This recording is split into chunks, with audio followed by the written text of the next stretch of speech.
Hey there, welcome to my channel. If you're new here, my name is Trina O'Gorman. If you're returning, thank you so much for joining me again. So today I want to talk to you about something that's real and raw, and that is personal writing, journaling, expressive writing to process anger and eventually let go.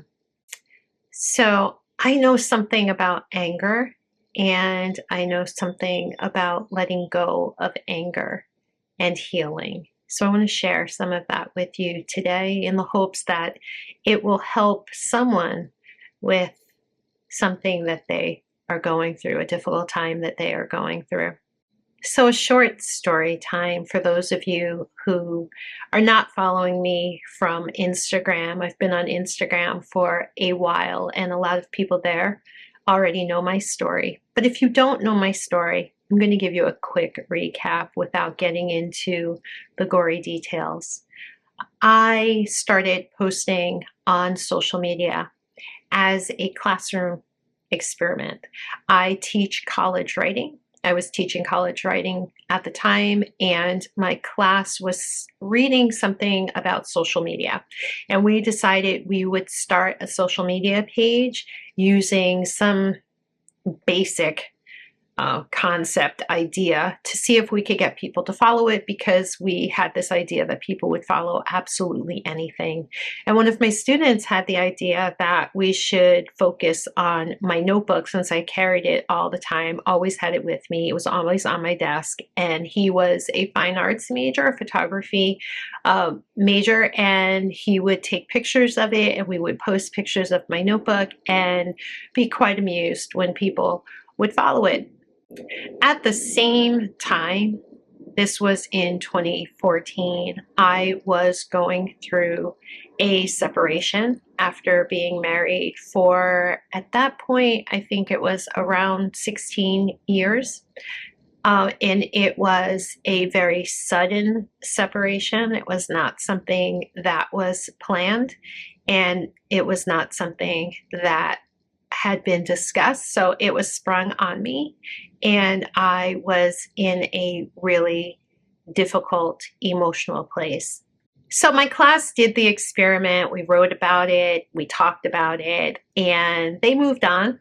They finished with that college writing course, but I kept the Instagram channel, and it has gone through a number of different phases throughout the years. In 2014, that is when we separated. The divorce was finalized in 2017. Our sons at that time would have been 14 and 9. And then in 2018, in June of 2018, my ex-husband, their father, died from a heart attack. They were 15 and 10. So folks who have been following me on Instagram have been on quite a ride with me. We went through this separation together, and a lot of my conversation and discussion around journaling had to do with how I was coping with the separation. Sometimes I wasn't coping with it so well. And how I was managing the divorce, co-parenting, and all of that. And I was dealing with a tremendous amount of anger. I was in a very angry headspace when my ex-husband suddenly died from a heart attack. And then that left me in a weird place, because my kids were grieving so many things at once. And I was grieving as well. I was worried and, trying to support them.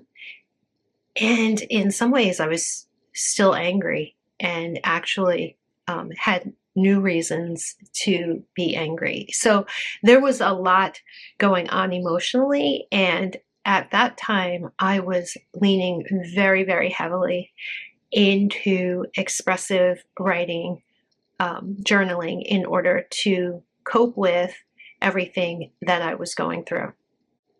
Anger is a really powerful emotion, and I am of the belief that all emotions matter and that all emotions are valid.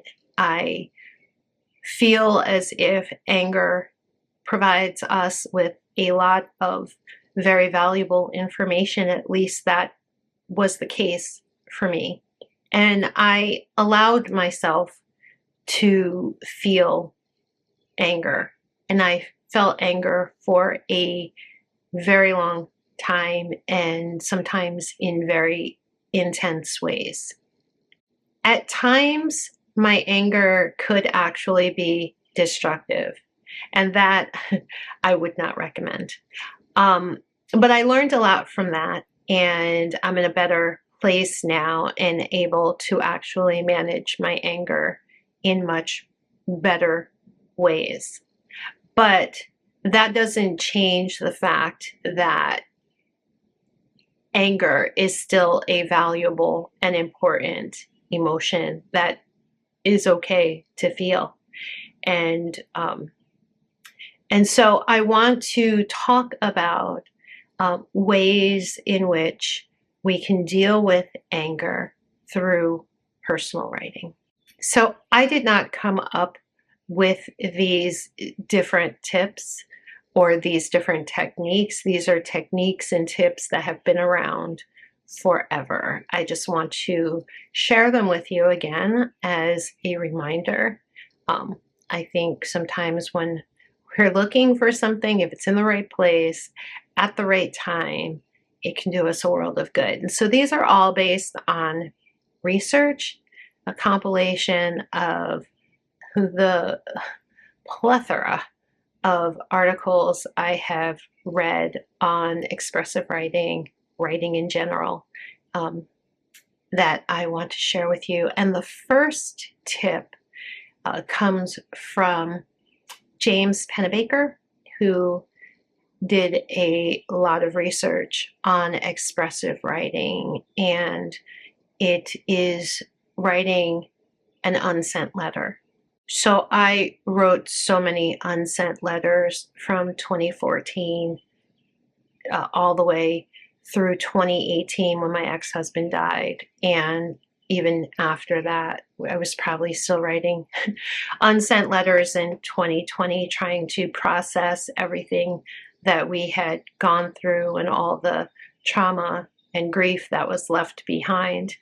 But unsent letters are really great. You just start off by writing a letter that you know you are never going to send. It is never going to be received, but it enables you to express and, get all of your anger and rage out on the page and in writing.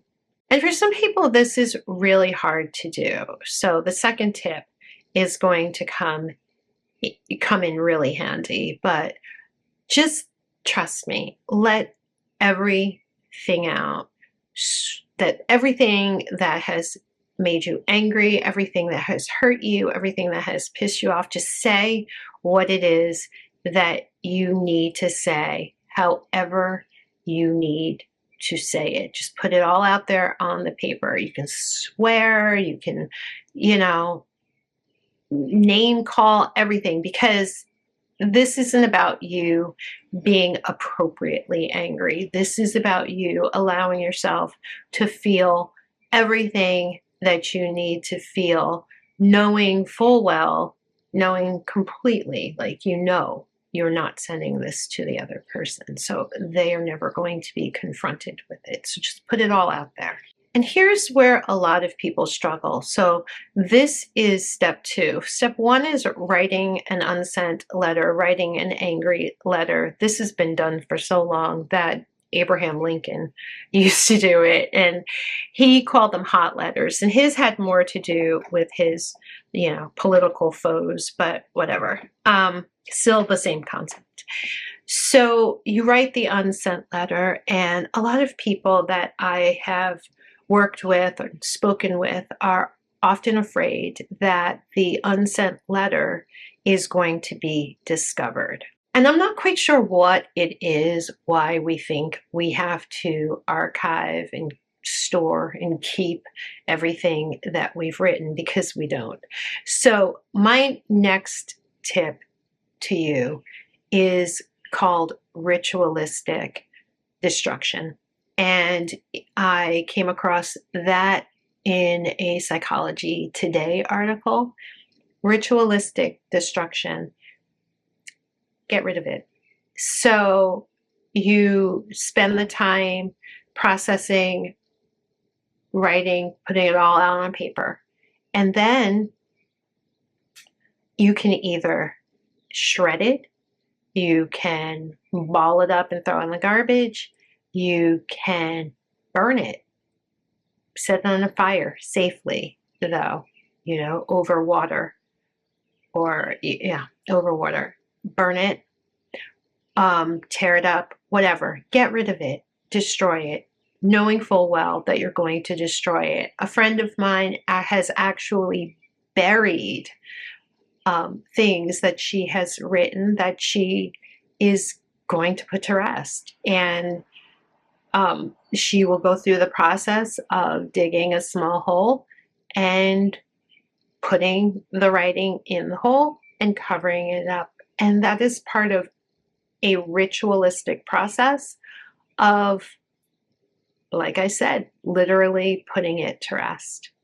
This physical act of destroying what you've written is a symbolic way of expressing the release of your anger. Like, you've put it all on paper. You've like expelled and vented all of this rage and anger and chaos. And now you have taken control of that, and you are going to put it to rest. Does that mean that you're going to forget about it? No, probably not. But that's not the same thing as letting go. And to me, letting go means that you are managing your anger, in that you're not letting the anger control your actions. You're not letting the anger control your life going forward. Free writing is another expressive writing technique that I like to use. I use it in the classroom a lot. It's based on the work of Peter Elbow. And free writing, as we always call it in academia, is just putting words on paper for a period of time. So I usually set a timer for 5 or 10 minutes for my students, and they'll just write anything that comes to mind. They will write. And the thing about free writing is that you're not allowed to stop. You cannot stop. Like, keep the pen going.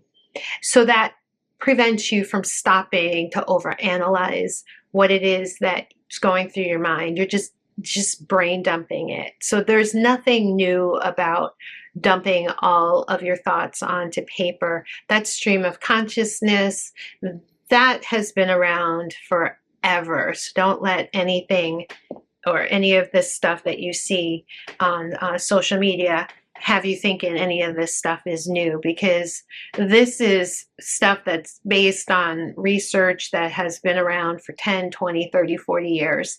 But free writing, you're not going to self-edit. You're not going to worry about your spelling, your grammar, anything. You're just letting it all out. And you can do that when you're writing your unsent letter, but usually letters are more composed. You're kind of saying what it is that you want to say in sentences and paragraphs and all of that, the way that we write letters normally. Free writing is different. It's just a mess. You're just scribbling things out. Sometimes it's like incoherent. When I go back and read things that I've written, I don't even know what they mean. I don't even know. Like, I can't even make any sense out of half the stuff. But when you do that, because it's not directed at any one person like an unsent letter is, when you do free writing about your anger, about situations, it allows you to uncover things that you didn't even think were there, because you kind of get into your subconscious thoughts and you can identify patterns of thinking, how you're coping or not coping with your anger. It can really be a great tool of for some inner work. And I'm not a person that I would say leans into art journaling very often, but I know a lot of people do. And I think it's a great idea if it works for you. I wouldn't force it if it's not your nature to do so. But if it is your nature to doodle, to draw, to use different colors, to use stickers. I do use those sometimes because I have some great swearing stickers. It can be helpful to express yourself using art rather than or in addition to words. So art journaling is another way to deal with anger. A lot of artists, if you look at a lot of artwork, you can see expressions of anger in artwork, and it is absolutely profound and powerful.